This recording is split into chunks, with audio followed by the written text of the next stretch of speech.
జోహార్ వంగవీటి మోహన్ రంగా. సాధిస్తాం సాధిస్తాం వంగవీటి మోహన్ రంగా గారి ఆశయాలను.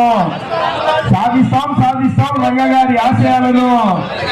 జోహార్ వంగవీటి మోహన్ రంగా. అట్టడుగు వర్గాల ఆస్యాజ్యోతి వంగవీటి మోహన్ రంగా. అట్టడుగు వర్గాల ఆస్యాజ్యోతి వంగవీటి మోహన్ రంగా.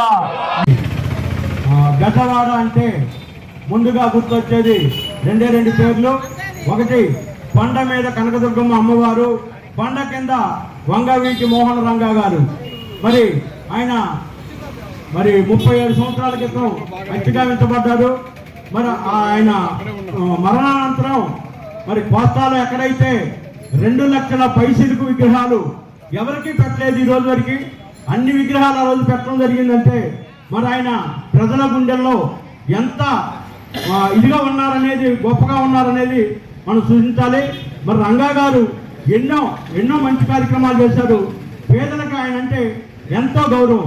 పేదలకి ఆయన ఇది లేదు అని చెప్పలేదు, వెళ్ళి అన్నా నాకు ఇది కావాలి అంటే, పెళ్ళిళ్ళంటే మంగళసూత్రం దగ్గర నుంచి సరుకుల దగ్గర నుంచి ఆయన ఇప్పించేవాడు. మరి అలాంటి మహోన్నతమైన వ్యక్తి ఈరోజు మన మధ్య లేడు. అతను కాపు కులంలో పుట్టడం మనందరికీ గర్వకారణం. మరి ఆయన కాపుడికే కాదు, ప్రతి ఒక్క కులానికి కూడా ఆయన నాయకుడు.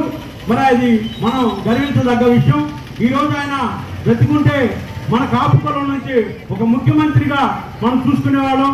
కానీ మనం దౌర్భాగ్యాన్ని కోల్పోయాము, ఆ అవకాశాన్ని కోల్పోయాము. మరి ఆయన ఆశయాల్ని అందరూ కూడా కొనసాగించాలని కోరుకుంటూ ఈ అవకాశం ఇచ్చిన మీ అందరికీ నా ధన్యవాదాలు.